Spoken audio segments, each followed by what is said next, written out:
Matutuwa ka naman talaga kung isasama ka ng amo mo sa pupuntahan niya kahit papagod na pagod ka. Kung ganito naman yung madadatnan mong pagkain, nako, okay na okay lang. Bali nga pala, iba't ibang flavor nga pala yung mga binili nilang manok mga kabsat para ihawin namin. Meron ding beef kebab at meron ding chicken kebab.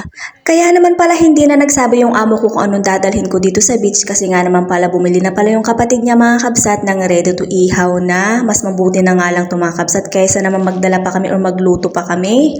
At bago pa nga pala kami magsimula mag-ihaw-ihaw mga kabsat ay nilabas ko nga pala muna yung mga binili nilang mga manok dito at napansin ko nga pala yung mga manok ay hindi pa talaga hiwa. Tapos nagtanong nga pala ako kung may dala silang kutsilyo ay wala daw silang dala at ito nga din pala yung mga kebab mga kabsat, meron din pala ditong ribs. At habang nilalabas ko nga pala yung mga lulutuin o iihawin namin mga kabsat dito ay eto nga at tinitingnan ko nga pala yung mga presyo at napakamahal nga naman pala mga kabsat, lalong lalo na kapag beef talaga mga kabsat. Ay, meron din pala ditong mais. Mabuti na lamang talaga mga kabsat ay friendly ako kaya naman nanghiram talaga ako ng kutsilyo sa kabilang cottage at wala nga din pala kaming sangkalan dyan mga kabsat, improvise na nga rin parang ginamit ko dyan mga kabsat. Siyempre kailangan natin gamitin yung talino natin, charis. Yung pinili kasi nilang manok mga kabsat na na-marinate ay hindi pa talaga hiwa kaya naman kailangan ko talagang hiwain ng pa-butterfly ba mga kabsat para naman pantay yung pagkakaluto at eto na nga pala at nagsimula na nga pala kami mag-ihaw-ihaw. At kaya naman pala hindi na nagpaluto ng lunch yung amo ko ngayong araw mga kabsat ay may balak pala siyang sumama dito sa family niya dito sa beach. Dito kasi mga kabsat, hindi kailangan or hindi required na may okasyon para mag-enjoy. Kailangan talaga mag-enjoy mga kabsat. Kaya naman na-adapt ko talaga, kailangan ko talaga mag-enjoy ng mag-enjoy.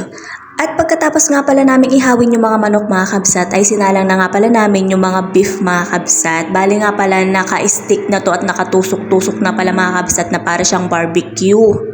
Yung enjoy na enjoy talaga ako sa pag-iihaw mga kabsat kasi nga naman naranasan ko naman mag-barbecue sa Pilipinas, magtinda ng barbecue kaya naman kayang-kaya at basic naman talaga ang pag-iihaw naman mga kakabsat. At nung malapit na nga palang maluto yung karne mga kabsat ay nag-asikaso na nga rin pala yung kasama ko dito, nagbalat na nga rin pala sila ng sweet corn mga kabsat. Bumili nga rin pala yung amo mga kabsat ng mga mais.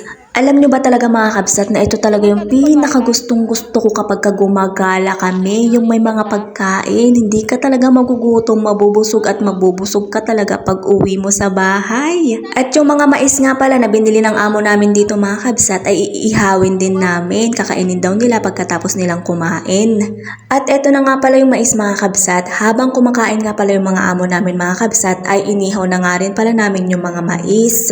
At yung damit ko talaga mga kabsat dito amoy usok na talaga ng barbecue, halo-halong usok na talaga mga kabsat kasi nga naman kabila-kabilaan din yung nag-iihaw dito. At nung malapit na nga palang maluto yung mga mais mga kabsat ay nagtago nga pala kami ng isa, yung pinakamalaki mga kabsat kasi nga naman feeling ko hindi talaga kami bibigyan kasi nga naman ilan lang tong mais pero ang ending mga kabsat binigyan nga pala kami dyan. So pagkatapos nga pala kaming nag-ihaw mga kabsat at tapos na rin nga palang kumain yung mga amo namin ay kami na nga rin pala yung sumunod na kumain dyan mga kabsat. At sarap na sarap talaga ako dyan sa inihaw na yan mga kabsat kasi nga naman iba't ibang flavor nga naman talaga yung mga manok na binili nila.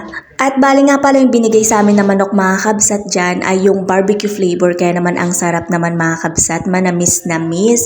Bali nga pala walang partner yan na kanin mga kabsat kasi nga naman ang partner ng manok dito mga kabsat ay yung kubos. Marami nga palang kubos dyan na natira mga kabsat. So yun lang for today's video mga kabsat. Thank you so much!